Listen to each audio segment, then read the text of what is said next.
almost to the end of February. Today's video is going to be pretty quick, but I wanted to show you some of the things we have started in terms of seeds, approximately when we started them, and what's coming up next. All right, one of the things that just seems to be a favorite in general is sweet potatoes. So I've got a couple of different things going on here. One, this right here was an end to a sweet potato that I cut off back on actually Thanksgiving Day. And a few weeks ago, I took one of the biggest branch off of it, put it in some water, and look at those roots that have developed. So I'm going to continue doing that. As these get a little bit bigger, I'll break them off and put them in water. I have a couple up here similar to that just got put in later. I don't know what they're gonna do. And then I have some here just laying flat in this pot to see what's gonna happen here. Now the next thing we have is these sweet potatoes that we just have in water. So sometimes I swear, like, I'll be like, none of them are going to do anything. I need to buy sweet potatoes. And then they get started. Now, any of the, like, they'll start getting little roots on them, which some of these, they're so small, I don't even know if I can show the camera. But this one right here that looks somewhat alien-like, right? Let me see, will it focus? Right down here, we have some roots started. And actually, on these like little like tentacle looking pieces, there's a couple roots starting there. So roots will come and then they'll start throwing off some plant. Get that back in the water. And then we'll see what these do. Sometimes they develop, sometimes they don't. Like this one's kind of got a cloudy look along the bottom, which could mean that it's gonna start to rot, or it could mean none of those things. So I kind of just like to observe and see what happens. So we have those started. I have those things started plenty early, so if these don't get going, I can take some more sweet potatoes I have that are in my basement and experiment with different ways of starting them. I think every year I panic at some point and I'm like, I'm not going to have enough. And then I do, and then I end up having to like compost some because I have too many. So it'll be fine. They're coming along. Now this is our plant starting area over here. It's at the end of our living room. These lights are very bright, so we have a curtain hung so that we can close it and just makes it more comfortable for us to hang out in our living room without feeling like we're being blinded. All right, so something that I like to get started early was our onions. That's the first seed that went into the ground. So we've got some onions going here. We've got more back here and here. This honestly is not going to be quite enough. These ones that are planted in the cells, I'm just going to plant these like the whole clump together. These that are planted thick, some of the germination wasn't great, but some of these that are planted thicker, I will be separating those and planting those individually. They're going to go out probably sometime end of March to beginning of April. Now over here, we've got our peppers started. We have some that have germinated. These are on a heat mat. And then we've got some that germinated back there. These I'm really excited about. Those are nata-penos, absolutely my favorite pepper right now. Seems like nata-penos and jalapenos are the ones that are ready to rock and roll here. So Hungarian wax, banana, sweet banana, a couple kinds of bells, shishitos, and then Boino mulata, I think is what it is called. We have like a purple pepper. We just said purple hot here. That we've been growing this one for a while and we really like this one. Okay. So this right here, I don't know how this happened. I only had onions out the day I started onion seeds, the first day that I was starting. And somehow I ended up with a tomato growing in one of those pots. I don't know how it happened. So don't know what kind it is, but it's one of those, feel like since it decided to grow, we need to see what kind of tomato this is. we're gonna let that grow out. It is way too early to have tomatoes started. This is gonna be way too big by the time we can get it outside. We're gonna see how it works though. Okay, this is just a small experiment. This is kohlrabi, just a few cells of them. I haven't ever grown them. I'm not even 100% sure I've eaten them. So this is, I just wanted to try a few, see if I like them, see what happens. Here I started some eggplants today. I just put a bunch of seed in here, and once it germinates, we're going to separate them. More onions. And then back here are all our brassicas. That's going to be Brussels sprouts, broccoli, broccoli rabe, cauliflower, and cabbage.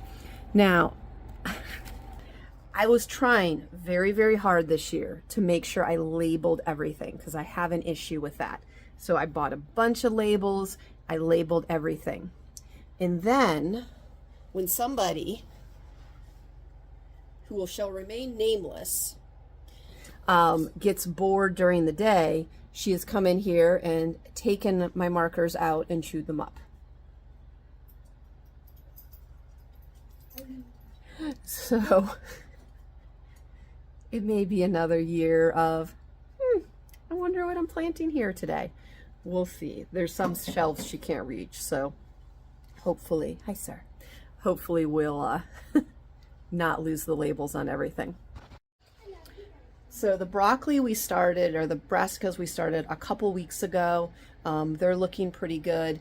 We're gonna try to get them planted out mid-March, but that also means that the weather has to cooperate, and it has to cooperate enough that we can get these plants out to start to get them hardened off.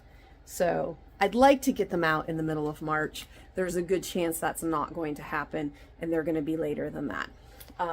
The peppers we started at the same time about 2 weeks ago as well. They're just getting going. They're one of those, they take longer. Now, I think I started them about the same time as I did last year. Last year they did get too big on me, so probably, this is in Western Pennsylvania, right around now is a good time to get peppers going. And then probably like mid-March, I'm gonna start planting tomatoes, and we're doing, oh, I forgot one of the things we have down here. We're going to be doing a lot of flowers this year. So this is my daughter's tray of a couple different kinds of marigolds. She wants to do a little fundraiser for the Humane Society, and we thought something that would be kind of cool is doing some cut flower arrangements, just set up a little stand at the end of the driveway. So we've got some marigolds going. We're going to do some cosmos, zinnias, and sunflowers, and then also kind of whatever's growing around that we can make a pretty arrangement out of. So that's her project for the summer. I told my husband I need another plant stand. He didn't think we did. We'll see. So those are the things we have started inside and will be starting inside. Once we hit mid-March, depending on how things are going spring-wise, greens, peas, turnips, radishes, arugula. This arugula, we didn't have much last year. Those will all go out direct seeded in the garden once we hit that point in the year, weather permitting. So that's where we are in the garden. Now, in terms of peppers and the marigolds and the tomatoes, and oh, we need to get basil started. That needs to be maybe this weekend. So in terms of those kind of things, they're not going to go out in the garden until middle May usually. Like if I've got some extra plants and it looks like we're kind of having a warm spring, I might gamble a little bit. But in this area, usually not till mid-May, and this is in Western Pennsylvania, is it time to set those things out. We're also in the middle of our maple sap season here. 5 maple trees, and we already have 2 gallons of syrups. My girls took over my camera the other day to go gather sap that had been frozen. It's pretty cute, so that to follow. Thanks for joining us today.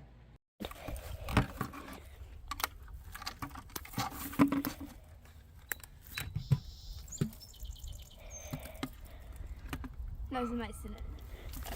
It's a little frozen. Is it ice? Yeah, it's frozen. you doing? Frozen sap. Yummy. I know, right?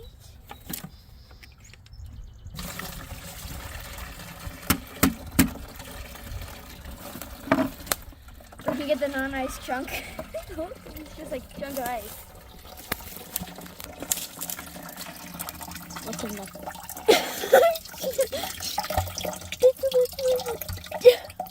Crack it open.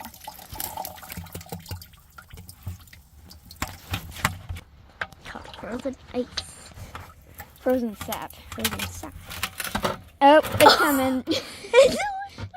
I didn't want that to happen. It'll melt in the greenhouse. It's just a big chunk.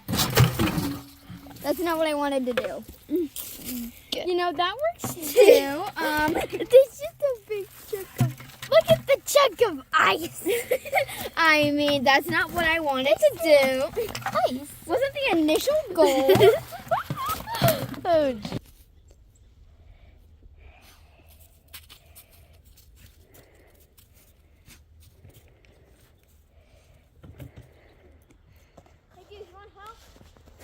One sec.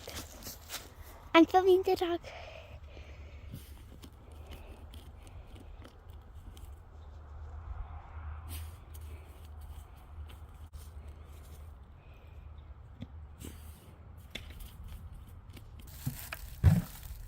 Air. 3, 2, 5. Okay, there's not as much ice in this one. It's still tiny. Probably because the sun's directly on. Yeah. This one is just a giant chunk of ice. Yeah. Imagine if the one in the front yard just a big chunk of ice. At this point, I wouldn't be surprised. Now here's Put this one on. there's a chunk of What do ice. you know? Ice.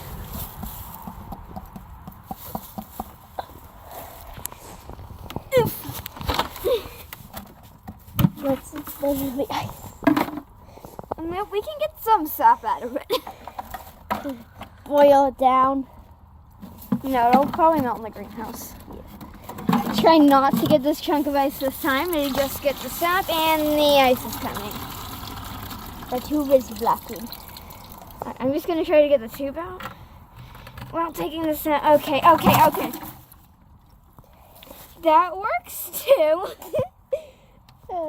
Not play it. Just drop the bucket. I mean, this one just drop the bucket. Go. Rolling? Yep.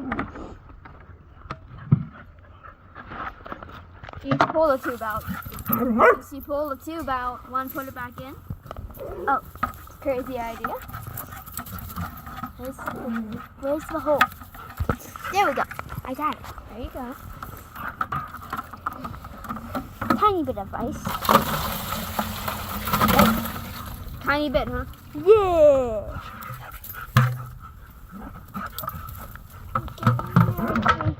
We've got an ice chunk. 6, 2, 5. Ready yet? Yeah, I'm filming.